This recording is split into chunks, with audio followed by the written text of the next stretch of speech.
स्वयं रथ हाँक रहा था। कंस बहुत क्रूर था और लोग उसे डरते थे। अचानक आकाशवाणी ने उन्हें चौंका दिया।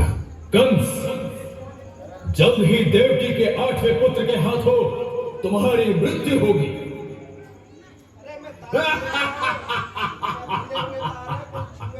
मैं अभी उसे मार देता हूं ताकि 8वें पुत्र को जन्म देने के लिए वो जीवित ही नहीं रहेगी। ऐसा मत करो कंस, वो तुम्हारी बहन है, उसने तुम्हारा क्या बिगाड़ा है? और वो बच्चा तो अभी जन्मा भी नहीं है। मैं तुम्हें वचन देता हूँ, वो बच्चा मैं तुम्हें दे दूंगा।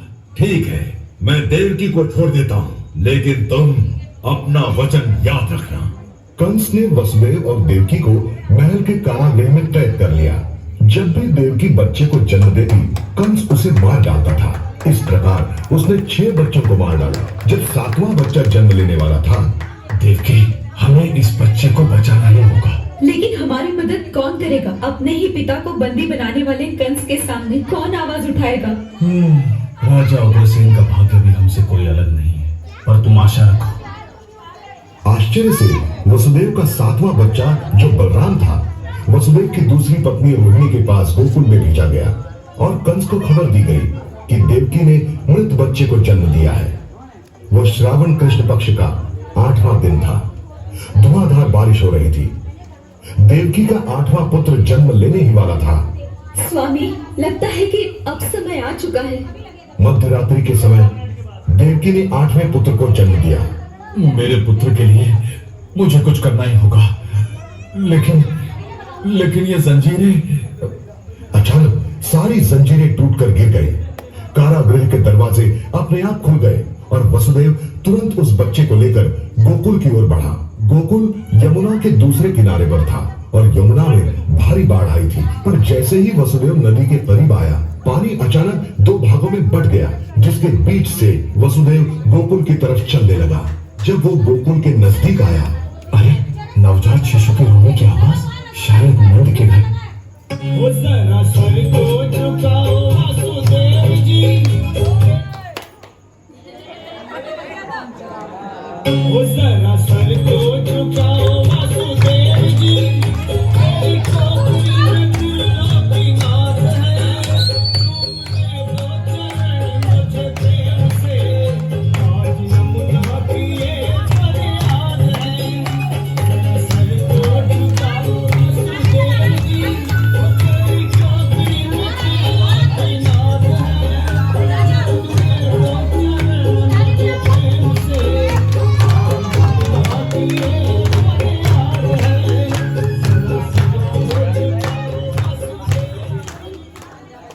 अच्छे कलाकार वो कर रहे हैं, ताली बजाने में भी लोग कंजूसी करते हैं। सुंदर रोल किया बच्चा है। आगे तक चल के आइए।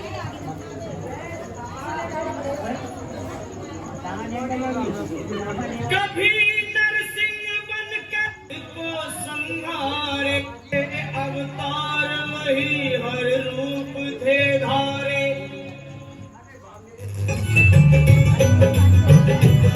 दुखी और दीन बात हो, लेकिन में कन्हैया करामात हो गई। लेकिन में कन्हैया करामात हो गई। पवन घोर अंधेरा कैसी रात हो गई। पवन घोर अंधेरा कैसी रात हो गई। लेकिन में कन्हैया करामात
पत्नी यशोदा ने एक लड़की को जन्म दिया था। एक लड़की को कंस नहीं मारेगा, ये सोचकर वसुदेव ने अपने 8वें बच्चे को नंद के घर में रखा और उस बच्ची को लेकर वो मथुरा लौट आया। जैसे ही वसुदेव कारागृह में पहुंचा, दरवाजे अपने आप बंद हो गए। जल्द ही कंस भी कारागृह में पहुंच गया। इस बच्ची को छोड़ दो कंस, एक लड़की तुम्हें क्या हानि पहुंचाएगी। पर कंस ने उस लड़की को छीन लिया और उसके पैर पकड़कर उसे जमीन पर पटकने के लिए ऊपर उठाया, पर वो लड़की उसके हाथों से छूटकर आकाश में उड़ गई। तुम्हारा वध करने वाला तो अभी जीवित है कंस। अगले दिन गोकुल में सभी लोग नंद के बेटे की प्रशंसा कर रहे थे, जिसका नाम रखा गया कृष्ण। दुष्ट पूतना। कंस ने देवकी और वसुदेव को मुक्त किया।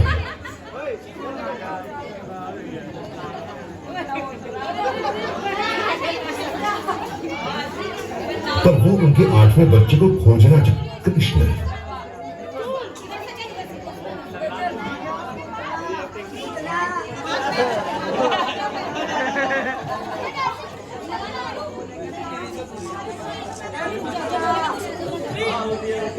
दुष्ट पूतना। कंस ने देवकी और वसुदेव को मुक्त किया, पर वो उनके 8वें बच्चे को खोजना चाहता था। इसलिए उसने दुष्ट राक्षसी पूतना को बुलाया। जाओ पूतना, श्रावण मास में जन्मे हर बच्चे को मार डालो। महाराज, मैं अपने स्तन विष से भरकर सभी बच्चों को पिलाऊंगी। पूतना गोकुल की ओर चल पड़ा। कितना सुंदर बच्चा है, क्या मैं इसे उठा लूं? उस माँ ने खुश होकर अपना बच्चा पूतना को सौंप दिया, लेकिन कुछ क्षणों में वो बच्चा मर गया। थोड़े ही समय में पूतना ने गोकुल के कई नवजात शिशुओं को मार डाला। वो बच्चा कौन है और उसका जन्म कब हुआ? वो कृष्ण है, नंद का बेटा। उसका जन्म श्रावण।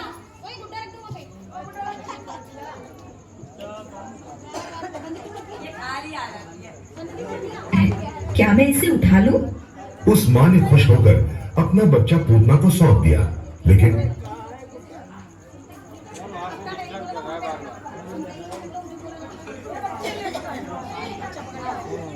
मार डालो। महाराज, मैं सुंदर बच्चा है, क्या मैं इसे उठा लूं? उस माँ ने खुश होकर अपना बच्चा पूतना को सौंप दिया, लेकिन कुछ क्षणों में वो बच्चा मर गया। थोड़े ही समय में पूतना ने गोकुल के कई नवजात शिशुओं को मार डाला। वो बच्चा कौन है और उसका जन्म कब हुआ? वो कृष्ण है, नंद का बेटा। उसका जन्म श्रावण मास में ही हुआ है। कृष्ण को अकेला पाते ही पूतना ने उसे उठाकर अपना विष भरा दूध पिलाना शुरू किया, लेकिन उसकी दुष्ट योजना कृष्ण जान चुका था और उसने पूतना का वध किया।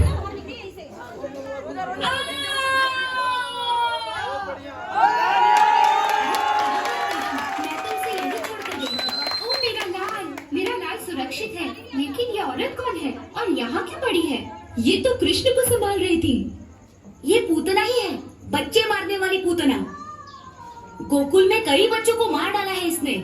शुक्र है वो मर चुकी है। दुष्ट पूतना मर चुकी है। कृष्ण अब सुरक्षित था और गांव के बाकी लोग भी। गोकुल में जीवन फिर से सामान्य रूप से चलने लगा। गोवर्धन। एक दिन वृंदावन के लोग देवराज इंद्र की पूजा की तैयारी कर रहे थे। हम इंद्र की पूजा करते हैं क्योंकि हम उस सालों से चली आई देवराज इंद्र की पूजा छोड़कर गोवर्धन बादल गरजने लगे। देव क्रोधित हो गए हैं। वो अपनी जगह से ऊपर उठ रहा है। आप पर महाकाय गोवर्धन पर्वत उठा। कृष्ण और कंस। कृष्ण के इन पराक्रमों की वार्ता कंस तक भी पहुंच गई। क्या उसने अपनी उंगली पर गोवर्धन को उठाया? हाँ महाराज। तो फिर वो अभी तक जिंदा क्यों है? हमने उसे मारने की बहुत कोशिश की, पर ऐलान करो कि 15 दिन बाद यहाँ धनुर्विद्या की प्रतियोगिता होने वाली है। सभी को बुलावा भेजो, कृष्ण को भी। जैसी आज्ञा महाराज। पर याद रहे, यहाँ से कृष्ण जीवित वापस जाना नहीं चाहिए। प्रद्योत को कहकर कंस ने चाणूर को बुलाया। चाणूर, अगर प्रद्योत कृष्ण को मारने में नाकामयाब रहा तो तुम कृष्ण को मल्ल युद्ध के लिए ललकारो और उसे मार डालो। जाओ। कंस ने उसके माहूत को बुलाया। तुम मुख्य द्वार पर ही रहना। जब कृष्ण अंदर आए तुम्हारे हाथी से उसे कुचल देना। उसके बाद कंस ने बुद्धिमान अक्रूर को बुलाया। अक्रूर, सारे संसार को कृष्ण की महिमा जान लेनी चाहिए। तुम मथुरा जाकर उसे इस प्रतियोगिता में हिस्सा लेने के लिए मनाओ। अक्रूर वृंदावन पहुंचा। नंद गोपाल, कृपया कृष्ण को मेरे साथ मथुरा भेजिए। क्षमा कीजिए, मुझे कंस पर भरोसा नहीं है। मैं मेरे पुत्र को नहीं भेज सकता। पर अक्रूर ने उसे कृष्ण का जन्म रहस्य बताया। नहीं नहीं, मैं नहीं मानती।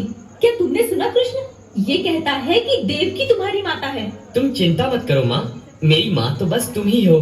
पिताजी, मैं आपसे मथुरा जाने की आज्ञा चाहता हूँ। ठीक है पुत्र, मैं हमेशा तुम्हारे साथ हूँ। अगली ही सुबह कृष्ण और बलराम मथुरा के लिए निकल पड़े। अपना ख्याल रखना और जल्दी वापस आना।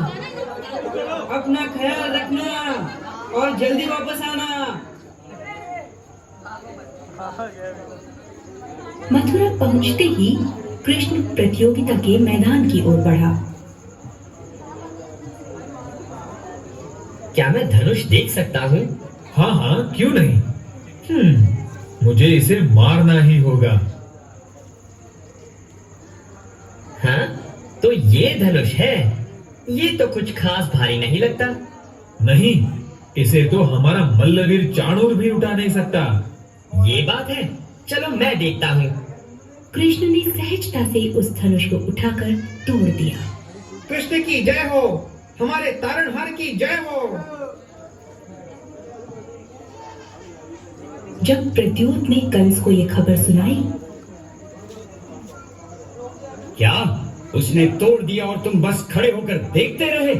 मेरी आज्ञा भूल गए? नहीं महाराज, सभी लोग उसके पीछे ही थे, इसीलिए मैं कुछ न कर सका। अगले दिन जब श्री कृष्ण राजमहल के द्वार पर पहुंचे तो एक हाथी ने उन पर हमला बोल दिया। पर श्री कृष्ण ने सहजता से उस हाथी को हवा में उछाल दिया। फिर श्री कृष्ण वहां मल्ल युद्ध के अखाड़े में गए। श्री कृष्ण, मैंने तुम्हारे बारे में सुना है। क्या मुझसे मुकाबला करने के लिए तैयार हो? हाँ, मैं तो तैयार हूँ। चलो शुरू करें। खूब लड़े, पर श्री कृष्ण ने चाणूर को उठाकर जोर से जमीन पर पटक दिया। जय हो श्री कृष्ण की जय हो। जय हो श्री कृष्ण की जय हो। अब श्री कृष्ण कंस की ओर बढ़ा और उसे मार डाला। सभी देखने वाले चकित हो गए। कंस का राजमुकुट निकालकर श्री कृष्ण कारागृह की ओर निकल पड़े। महाराज, कृष्णा, ये रहा राजमुकुट जिस पर सिर्फ आप ही का अधिकार है। नहीं, यहाँ का राजपाट तुम्हें ही संभालना होगा। नहीं, केवल आप ही इसके हकदार हैं। यह तो सिर्फ शुरुआत थी। अपने जीवन काल में श्री कृष्ण ने सभी दुष्टों का संहार किया। श्री कृष्ण और रुक्मिणी। विदर्भ राज भीष्मक को रुक्मी नामक पुत्र और रुक्मिणी नामक कन्या थी। एक दिन जब भीष्मक राजपरिवार के साथ बातचीत कर रहे थे, रुक्मी वहां आया।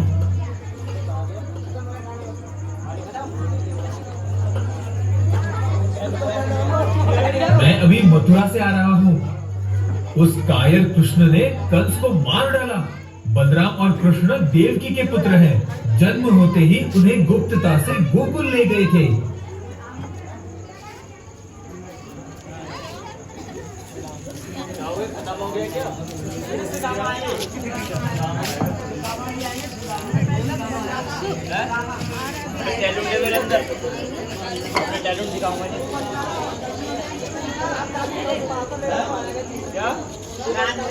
बस तारीफ करनी जो चतुर्मुर्ग कितना लंबा होता है वो भी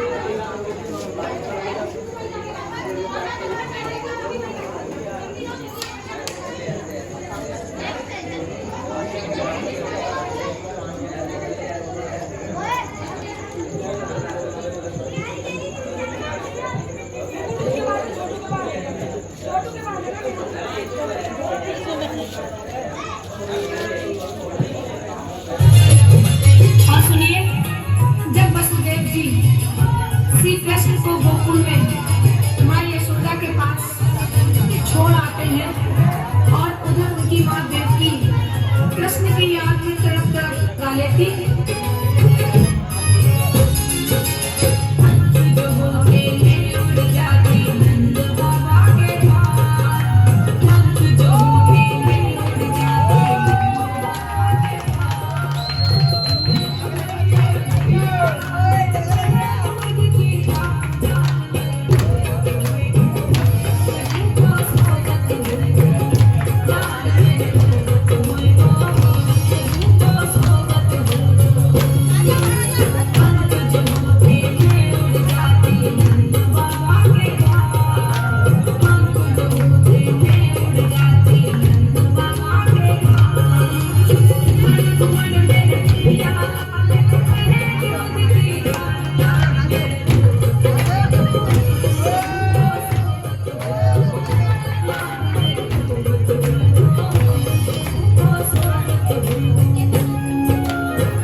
हेलो, गौरा तेरी रोज की लड़ाई मारेगी।